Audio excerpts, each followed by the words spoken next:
Barsiisa, barsiisa, yaa barsiisa, yoomuu hojiin kee na dinqisiisa. Argaa koorsiin qabadhee isin dhufee koorsii Introduction to Communicable Disease and Its Control yookaan CDC kan jedhamu Arsii Yuunivarsiitii Kolleejjii Fayyaa irraa haala adda ta'een afaan Oromootiin deebisee kan isinii wajjin laallu ta'a. Chaanala jaalataa Abiraayim kana sabiskiraayib godhuun nu bira akka dhaabbattan kabajaaf jaalalaan isiniin jenna. Galatooma. Chaaptar 4 irraa kan waliin ilaallu ta'a. Egaa akkuma isiniif baallamne chaanaalii kanarratti wantoota garaagaraa chaanaalii kun waan inni qabatee jiru koorsii fayyaa fireeshmanii kanneen akka saayikoloojii fi antiroopooloojii fa'aa qabatee isin dhufaa jira. Isin wanni isin irraa eegamu yoo ta'e sabiskiraayib laayik gootanii koomentii jalatti barnoota isiniif gadhiisuu barbaanne qofa nuuf barreessuudha. Egaa akkuma beekamu health education parasoloojii kanneen kana fakkaatan paartii hamma tokko irraa hojjennee turre laaluu ni dandeessanii chaanaalii jala seentanii jechuudha. Har'a immoo CDC irraa paartii filaariyaasis yookaan wormii kan waliin ilaallu ta'a. Naa waliin turtii gaarii. Filaariyaasis jette dureen keenya. Filaariyaasis jechuun wormii yookaan afaan Amaariffaatiin zihoon jaaniin. It is commonly known as elephantiasis jechuun wanirraa filaariyaa kana elephantiasis jaaniinillee waliin ilaalla. Let's go. Filariasis is commonly known as elephantiasis jechuun the word of elephantiasis is describe the growth of visible enlargement of arm, leg and genital to elephantoid size. Kan jechuun maali maqaan inni elephantiasis kun waan irraa dhufeef isa kanaatu bakka akka armii, leegii fi genitaalii yookaan qaama saalaa irratti nama ba'ee nama gurguddatee nama i'itaa fi akka maqaa arbaatitti wanta guddaa enlargimentii furdaa tokko jaanii maqaatti margaasanii inni kun kana jechuudha. Zihoon jaanii nama afaan Amaariffaatiin transmitted by bite of infected mosquito Anopheles mosquito malaria sana osoo hin ta'in mosquito biraatis tunis saniini nama daddabra. Isin san nama ciniinteeti yookaan nama waraantee haala saniin nama daddabruu danda'a jechuudha. The disease caused by reaction of the body to presence of worm in lymphatic system. In shortly, filariasis jechuun dhukkuba reactionii yookaan body to presence wormin mosquitoodhaa tun lymphatic keessatti dhibee oggaa sirra fiddee dhibee saniini filariasis jennin diseaseedha jechuudha. Filariasis infection agent yookaan sababni isiin tun ittiin dhuftuun neematoodii yookiin wormii jechuudha. Raammolee garaagaraatiin si waraanuudhaan dhufti jechuudha. Parasaayitiin tun hangamta akka keessa jiraachuu dandeessi. Lymphatic keessa hangamta akka jiraachuu dandeessu jenne amata 5 year to 15 years hanga amata 5 hanga waggaa 15 jiraachuu dandeessi jechuudha. Neematoodii yookaan raawund wormii raammoo mammaramtuu san maaliif jedhamte maqaan kun waliin laallatu keessatti jechuudha. There are 9 known as filarial nematode. Nematodii 9 oluutu jira. Isaan kana sagalan ammoo bakka sadiitti adda baafnee sadiitti waliin ilaalla. Fakkeenyaaf gruppii sadiitti waggaa baafnu tokkoffaa lymphatic filariasis, subcutaneous filariasis, serous cavity filariasis. Isaan kana sadeen takka takkatti adda ilaalla. Okay. Lymphatic filariasisiin bakka sadii of jalaa qaba. Ujoreria bancrofti, Brugia malai fi Brugia trimori of jalaa qaba. Lymphatic filariasis yookaan lymphatic irra kan nama hedduusan jechuudha. Subcutaneousinis sadii of jalaa qaba. Inni lama of jalaa qaba. Onchocerca volvulus loa subcutaneous of filariasis dha qodaman. Manzonella streptocerca fi kaan ammoo sadii of jalaa qaba jechuudha. Manzonella streptocercanis subcutaneous dha. Isaan kun sadeen bakka takka jechuudha. Qalamaan isin argisiisa.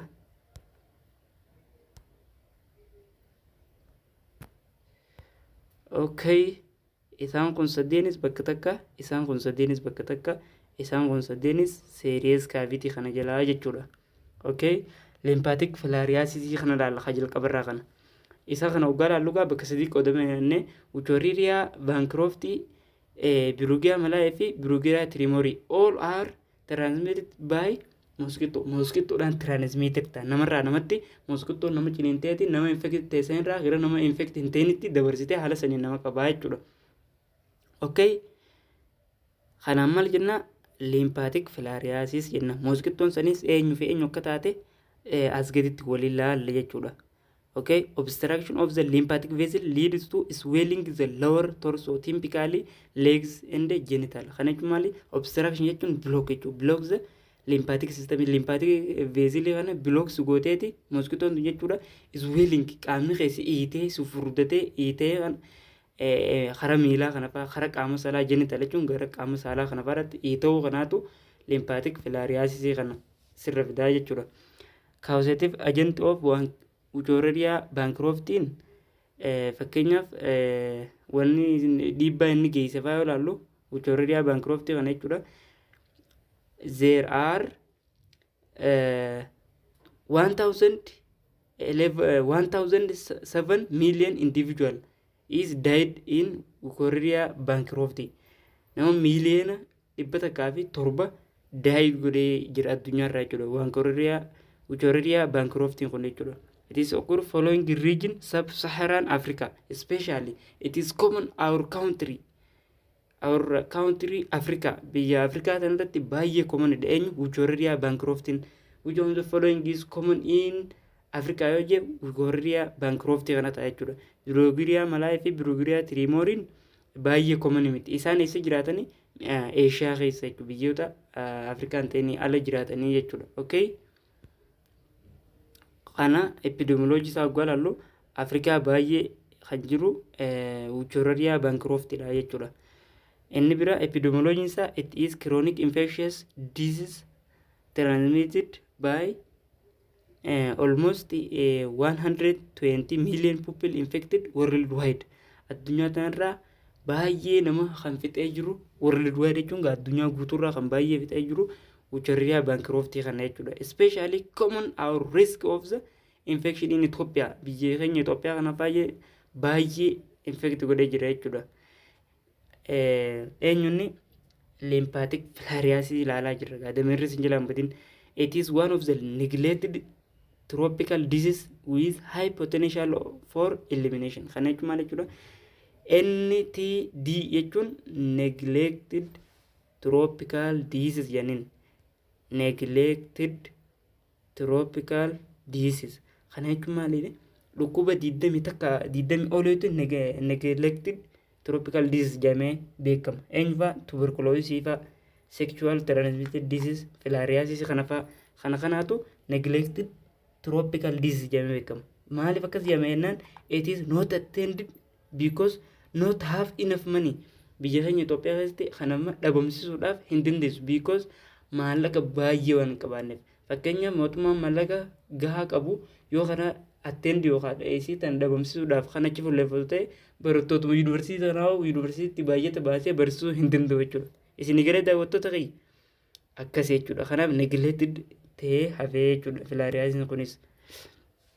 Mode of transmission isaa garaaluu akkaataa inni namarraa namatti daddabruu fi incubation period jechuun ammoo yeroo dura sirqabee inni naqabee ettee simbitamii isaa firratti beekuu dandeessu jechuudha. Okay. First transmitted bite of infected mosquito. Mosquitoon nama waraanuudhaan namarraa namatti daddabraa. Fakkeenyaaf larvaawaniin zaata kan gisaa adii eeganii waraane booda saqabuu isaa firratti beekta. Larvaatummaa guyyaa sadii hanga afurii irratti firra beekta. Kunneen incubation isaati. Okay. Life cycle dhagaa baay'ee barbaachisaa kan isin barbaachisu asirratti life cycle isaa akkami jennee yoo ilaalle fakkeenyaaf first dura mosquitoon san wormiin nematoodidha san eenyufaadha yoo kennu taate Culex fi Aedes fi Anopheles tan malaariyaa keessaa sanillee daddabarsuu ni dandeessi jechuudha. Life cycle isaatti dhugaa deebinu immoo first mosquito inject L3 garaagarummaa qaba gaammaa asirratti. Moskitoon dura injekti goote nama waraantiin L3 kanaan nama waraanti. Eegas booda L3 tu migrate to peripheral lymphatic vessel. L3 kun gara qaama fageenya irra jiru fakkeenyaaf miila fa'aa harka fa'aa achirratti godaana gana L3 kun qaama keessa deemee san booda adult wormin ji'a 8 hanga 12tti ni guddata produce ta'a. Eegas booda female produce sheaths of microflaria. Microflaria kana produce gootu female in wormin daasan. Microflaria maal godha kana migrate to lymph and blood gara qaama keessa deebi'ee gara onneedhaa deebi'ee gara bakka dhiigni jirutti lymphdhaa deebi'ee dhiibbaa sirra geessuu danda'a jechuudha. Kanaafuu microflaria kan dhiibbaa sirra fiduu danda'u jechuudha. Life cycle isaa gabaabinaan kana fakkaata. Akkana inni biraa kanaafi kun tokkuma stepidha garagara malee tokkuma katti aanu lalla. Okay, first infected mosquito deposit larva into skin of the person. Kana jechuun tokkoffaa moskitoon ugaas waraantu infectionii siisan qabatteeti nama qulqulluu waraanti larvaa siidhaa waraanteen as duubatti. Lamaffaa larvaan kun migrate to lymphatic hara liimpiidhaa deema. Eenyu larvaa siriin kun eegas booda giroota meetaa wal hormaata geessaa eegas booda kamitti dabra jechuudha hara lakkoofsa 3 dabra jechuudha. Hin guddata gaammaasitti wal horra jechuun fiimeelii fi meelidhaa jira jechuudha. Kana booda female wormin produce microscopic microflaria. Microflaria eenyu produce godhaa female wormi. Eega kun produce ta'e booda garam deema jechuudha amma that swarm in blood at night halkan kara dhiigaa keessa deema. Inni yeroo as duubatti hin laalla maaliif gara halkanii akka filatu. When mosquito bite oggaa halkan oggaa mosquitoon siniin ta'e eegana microflariaan gana dhiibbaa geessisuu danda'a jechuudha. Eegana booda karam deema mosquito bite infected person. Nama infect ta'e kana mosquito ni hedditi yookaan ni waraante amma by ingesting microflaria. Microflaria kanaan inject gooti itti dabarsiti microflaria kan. Eegana booda garam deema microflariaan develop into larva. Kara larva deema torbaan tokko keessatti jechuudha. Kana booda gana siwwa keessa walorreetuma incubation period eeggatee namarraa nama daddabaruudha eeggataa jechuudha. Kuni kan periodicity of microflaria kana oggaadhaallu lymphatic flaria laalaa jira kan gammaa daawwattoota demerris injilaan badini. Ujoraria bancrofti exist in 3 form bakka sadiitti qoodamu. Ujoraria bancroftiin tokkoffaa nocturnal periodic form. Nocturnal periodic form kana jechuun maal jechuudha microflaria appear in peripheral blood at night. Nocturnal jechuun kuni night jechuudha in shortly. Kana jechuun maal jechuudha microflariaan halkan dhiiga keessa mul'achuu jechuudha. Halkan qofa kun amma kun halkan qofa dhiiga keessa mul'achuu jechuudha. Biyya akkam fa'aa Asia East kana biyyoon biyya rakkoon qabu. Diurnally periodic form jechuun kun ammoo microflariaan appear both day in large number. Lakkoofsa guddaadhaan guyyaa keessatti argamu halkan illee nama argama garuu lakkoofsa large numberii guyyaadhaan argama jechuudha. Nocturnally subperiodic form jechuun ammoo microflariaan both day and night in large number. Lakkoofsa guddaadhaan kan halkaniif guyyaallee kan mul'atu jechuudha. Kun eenyu ilaalu jira gammaati Ujoraria bancroftidha. Ujoraria bancroftidha ilaalaa jira. Kun kana Birugia malaayin ammoo formii lama qaba. Nocturnally periodic formii fi nocturnally subperiodic form. Nocturnally periodic form yoo halkan qofa lakkoofsa guddaadhaan kan mul'atu ta'e jechuudha. Nocturnal akkuma amma dura laalle kanatti jechuudha. Subperiodic yoo jenne immoo large numberii guyyaadhaa fi halkan illee kan appear ta'u kan mul'atu jechuudha. Isin galee infective of human and other animal like monkey, cats kana hunda miidhuu danda'a. Eenyu nocturnal kun kan halkaniif guyyaatis infected namaas godhuu danda'a. Other animal illee godhuu danda'a jechuudha. Birugia tumoriin ammoo halkan qofa argama. Inni one formidha jechuudha kana. Isin galee daawwattoota itti aanee soosho economic impact dhiibbaa akkam nama qaba limpaatik yookaan filaariyaan kun. Lymphoedema and hydrocele due to lymphatic filaria can lead to permanent. Kana jechuun maal jechuudha? Lymphoedema jechuun is swelling of the tissue jechuudha. Dhaabni kun akkanumatti limpii bakki limpiin irra jiru kun si'ii fi hydrocele jechuun immoo qolacidhaanii fa'aa akkanumatti si'ii ta'uu kun yoo permanent yeroo dheeraa booda yookaan ta'u ta'e impaaktii guddaa qaba jechuudha hawaasa keessatti. Fakkeenyaaf as gabbuu akkam jedha disability and disfigurement of due to chronic manifestation means patient stop working. Hojii faas dhaabuu keessatti hawaasa keessatti gabbaatee akkati fakkeenyaaf fakkii irratti as duubanii jiran ilaalla hawaasa keessatti akkati gadi hin baanes godhu qaanfattee fa'aa change into less productive eessarra si ba'a inni egaa qaama salaafaarra si ba'a limpii bakkuma limpii leen jiru too kana miilarra fa'aa si ba'u deemuu dadhabda stop working hojii dhaabda kana fa'aa social impact social economic impact keessatti kana fa'aa qabu. San qofaa miti often considered shameful akka waan shamey yookaan qaanfii wayiitti si dhagahama prevent patient from play their role in the society. Hawaasa keessatti garee wantoota akka afooshaa wantoota akka aruuza garaagaraa irratti hirmaachuu hin danda'u because shameful ofitti qaanfata bakka baay'ee impaaktii baay'ee qaba jechuudha. Rabbi namarraa qabu dhukkuba akkanaati serious dha jechuudha dhukkubni kun. Inni biraa pathology and pathogenesis.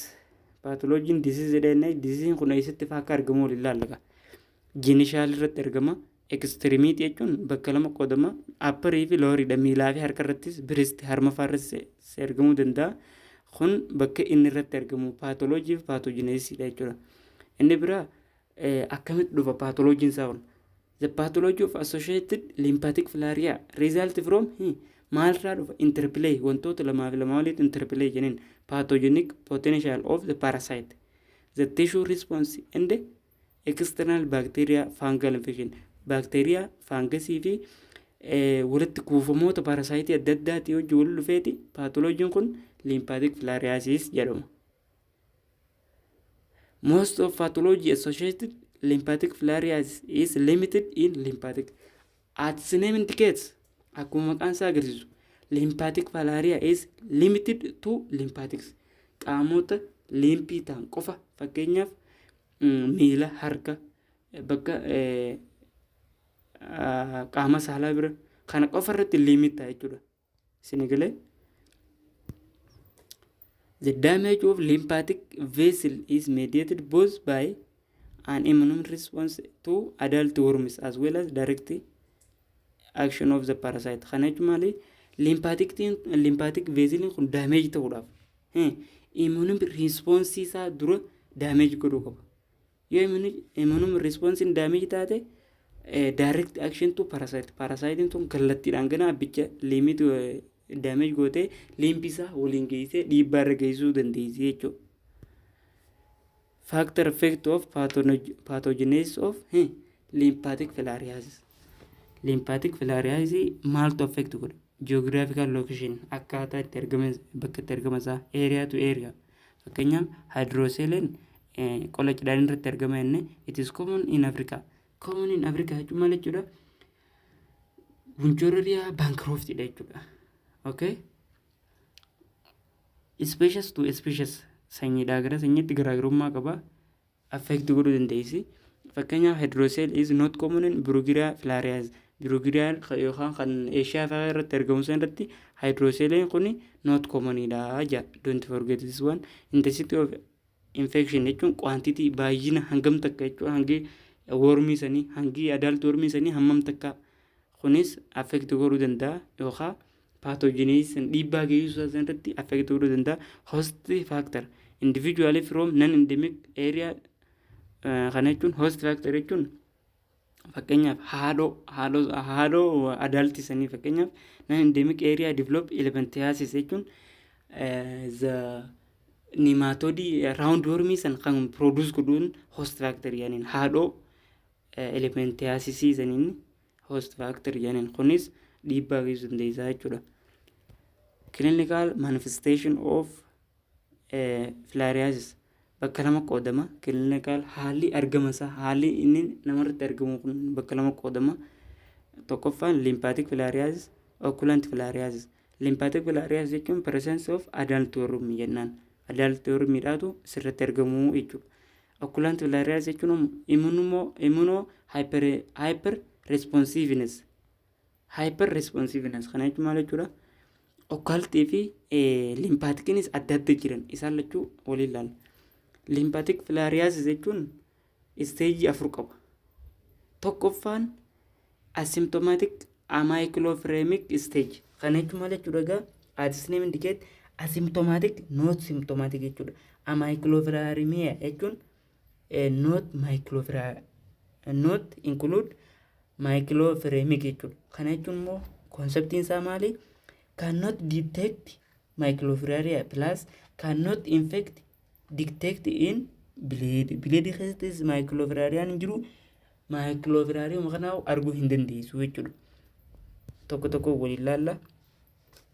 In endemic area, proportion of population does not show in myclophilaria. Myclophilaria kana hin agartu jechuudha. Population keessatti kana jechuun maal jechuudha? Asymptomatic jechuudha. Plus clinical presentation is even through some degree exposure to larva similar to the become uninfected. Kana jechuun maal jechuudha? Similar to those of become infected. Nama infectenis walma fakkaata cannot detect bleed jechuudha. Bleed keessatti beekuu hin dandeessu. Myclophilaria kun nama jira beekuu hin dandeessu jechuudha. Laboratory diagnostic technique are not able to determine infected or free. Kana jechuun maal jechuudha? Asymptomatic kanarratti laboratory geetee yoo technique fayyadamte diagnosis godhuu barbaadde namni kun myclophilaria ni qabamoo hin qabu infected or free jettee beekuu hin dandeessu. Kanaaf maal jennaan ree cannot detect myclophilaria. Myclophilaria detect godhuu hin danda'amu. Eenyurratti? Asymptomatic amyclophremic kanarratti jechuudha. Inni bira asymptomatic myclophilaria jechuun kun immoo kun tokkummaan negative. Asymptomatic jechuun amma asirratti non symptomatic yookaan symptomless jechuudha. Kana jechuun maal jechuudha? Bleed keessa detect ni ta'a garuu symptomii hin qabu jechuudha. In shortly. Kana jechuun maal jechuudha? Asymptomatic jechuun symptomless or fakkeenyaaf months and years baay'ee takka booda fa'aa baatee lama fa'aa booda sirratti mul'achuu danda'a myclophilaria kun jechuudha. Kana jechuun immoo they are important source of infection. Don't forget this one. Important source of infection is asymptomatic myclophilaria in shortly. They can amma asirratti gaachitinsa they can be detect ta'uu danda'a. Yoom? By night bleed yeroo halkanii yookaan halkan ogaa qorattu halkan detection isaa baasuu dandeessa. Or suitable procedure laboratory fa'aa dhayitee meeshaalee garaagaraa fayyadamtee detect godhuu dandeessa jechuudha. Inni sadaffaa acute manifestation. Inni kunis waan irraa adda ta'uu qaba. Kana jechuun hiikkaan isaa recurrent episode of acute inflammation. Recurrent jechuun deebi'ee dhufuu jechuudha. Kan amma dura si jalaa bade deebi'ee si keessaa mul'achuu jechuudha. Lymph vessel keessatti inflammation of lymph vessel. In lymph scrotum related bacteria fungal bacteria yookaan fungus infection kana kanaafaadhaan sirratti mul'achuu danda'uu isaatiin acute manifestation jennin recurrent episode. Hiikkaan isaa zuba jira. Acute attack of the sudden onset of fever or localized pain. Kana jechuun jechuudha yeroo gaba acute jechuun as name indicate in short period jechuudha. Sudden onset yeroo emergency yeroo gabaabaa keessatti sirra mul'ate ho'ii sirra mul'achuu feveriin tokko isaatis jechuudha sirra mul'atu localized pain qaama keetirraa si dhukkubuu fi kunneen maal jechuudha symptomii isaati jechuudha. Symptomii isaati. Yeroo tam gaggeeffama jennaan when adult or miss die it is two reason. Asirratti wanni isin qabachuu barbaadan maali? Two reason. For two reason. These and myclophilaria when female is mate. Kana jechuun maal jechuudha? yeroo maayikilooviraa adaalt ormiin du'e yeroon akkuutiin kun nama keessa deebuu danda'u yeroo innis keessa du'e akka yeroo ammas baras ta'e of maayikiloovirariyaan kun jechuudha yeroo inni diis ta'ee fi yeroo inni baras ta'e humnaa ol yeroo inni isweel ta'e keessatti baras ta'e san booda si qabuu danda'a akkuu ta'e riikarranti ta'e sirra deebuu danda'a jechuudha. Symptomiin isaa akkuma as duuba ilaalle swelling of the lymph node. Swelling jechuun past swelling jechuudha. Swell jechuun humnaa ol dhiitooyitee akkanatti ideemaan sirratti mul'achuu jechuudha. Increase swelling affected lymph miilli kun si ta'uu fakkii isaan ilaalla pain si dhukkubu redness in skin qaamni si diddiimachuu gogaan kee feeling fever ho'isi dhagaamuu miila irratti isa qaama hundarrattuu kun maal jechuudha symptom of acute attack jennaan. Okay, inni itti aanu chronic manifestation jennaan. Chronic manifestation afurgaa stage afur qabannee lymphatic filariyaanii stage afran irraa kamirra jirra jechuudha amma chronic manifestation. Chronic jechuun obstructive yookaan block jedhaniin in shortly. Kun akkam jechuudha gaa waggaa 10 hanga 15 booda deebi'ee kasirra mul'atu. It is due to permanent damage of lymph node. Permanent, not temporary. Permanent damage yeroo dheeraa boodaraan yeroo constantii baay'ee dheeraa booda sirra mul'achuu danda'a. Due to adult worm. Sababa adult worm siree jirtuuf pathological change causing dilation lymph vessel, recurrent inflammation leading to endothelial proliferation sababoota kanneen kana jecha sirra deebi'ee infection godhuu danda'a jechuudha. When pitting or edema which give rise to brow or edema jechuun edema jechuun English in American English jedhamu. Hardening is the tissue still late and she kana jechuun maal jechuudha chronic manifestation mallattoo akkam faasirra fiduu jenne hyperpigmentation humna ol keessatti itoo keratosis wart like lesion iitaka akkanumatti sirratti gurguddachuu fakkeenya hydrocele akka reefu jenna hydrocele fi lymphoedema fakkeenya kroonikii kana gaas duubatti ilaalla percentiin 40 hanga 60 hydrocele dha eenyu jalatti kroonikii jalatti elephantiasis of scrotum kun si'ita'u yookaan qola jedhanii on si'ita'u lung arm breast valve kun hundi si'ita'uun mallattoo maaliiti chronic manifestation of lymphatic filariasis jechuudha. Lymphoedema asirratti wanni dagachuu hin qabne lymphoedema fi hydrocele illeen example of chronic or obstruction of the lymphatic stage jennaan. Okay, when lymphatic vessel in inguinal region yeroo qaama fakkeenya inguinal region jechuun miila fa'aa jechuudha. Swelling of lower limb is miila jechuudha. Kanarratti yeroo mul'atu chronic lymphoedema naan. When axillary lymph node are involved swelling of upper limb axillary jechuun gara harma biraa kana yeroo asirratti illee si mul'achuu danda'a jechuudha lymphoedema.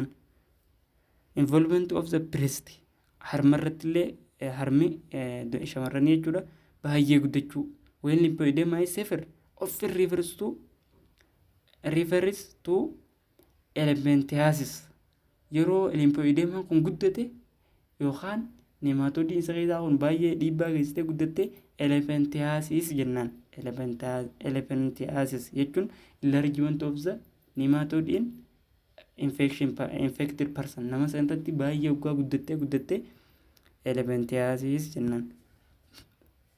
Chronic manifestation of lymphatic filaria include both lymphoedema and hydrocele. Don't forget this one.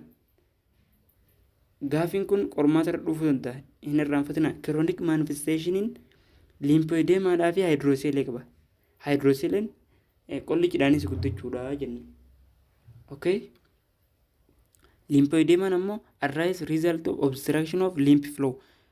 Lymph flow kun block ta'uu accumulation fluid in edema. Kana jechuudha dhangala'oon wanni intoonni akka malaafaan sirra walitti qabamee baay'ee ta'uu kanaan lymph of edema jechuudha. Lymphiin kee swell ta'uu tissue limpidity is well ta'uudhaan lipoedema jennaan. Hydrocele jechuun immoo chronic manifestation affect male which excessive collection of straw color fluid in two layer of sac testis and epidermis jennaan. Kana jechuun maal jechuudha? Qola cidhaanii baay'ee si'itee baay'ee akka hawaasa gadi inni daamne si godhuu jechuudha. Baay'ee kan guddateen chronic condition of the epididymis or testis excessive collection jechuudha. Fakkeenyaaf fakkii kana agartanii kana inni biraa elephantiasis of scrotum hydrocele jechuun cidhaan qolli cidhaanii si guddachuudha jenne beekamaadha. Lymphatic filariasis qaama saalaa armii leegii fi bireestii kana irra nama qabaa jenne. Kanaafuu hydroceles akkana qabaa jechuudha kiroonikii ta'e. Fakkii kana hin agartanii PPT yoo barbaadan chaanaalii jalatti gaddiseen ture telegiraama jala seentanii argachuu dandeessanii Arsii yuunivarsiitii jettanii isiniif ba'a. Kuni kana kunis footoodha.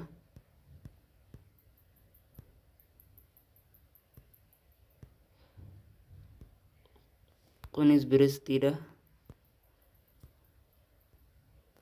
Bireestii waggaa nama qabeegaa akkana nama godha.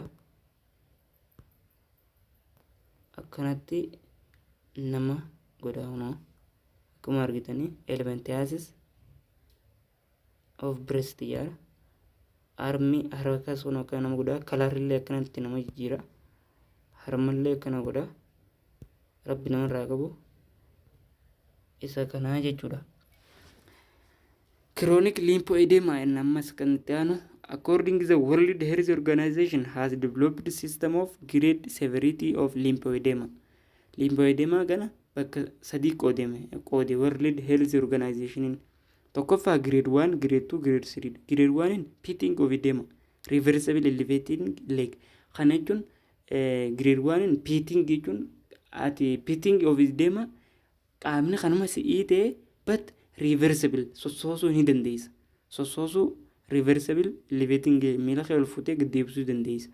Fakkeenyaaf ni ilaalla sanillee grade 2 immoo non pittingidha. Inni garaagarummaan grade 1 fi grade 2 dha. Non pittingidha but does not reverse. Miila fakkeenyaaf diriirfattee kottoonfachuu hin dandeessu. Reverse jechuun kottoonfachuu yoo ta'u non reverse yoo ta'e kottoonfachuu hin dandeessu jechuudha. Garaagarummaadha qaban jechuudha. Sadaffaan grade 3 severe swelling humnaa ol baay'ee ta'u. Fakkeenyaaf amma footoon argaa jirtan kun footoon kun jechuudha baay'ee ta'e sochoosuu hin danda'u. Severe swelling jennaan. Okay. Paartii waan asuma irratti dhaabbata. Okkulte filariasis irraa yookaan second stage irraa kan waliin ilaallu ta'a. Galatooma komantii jala yaada keessan naaf haa.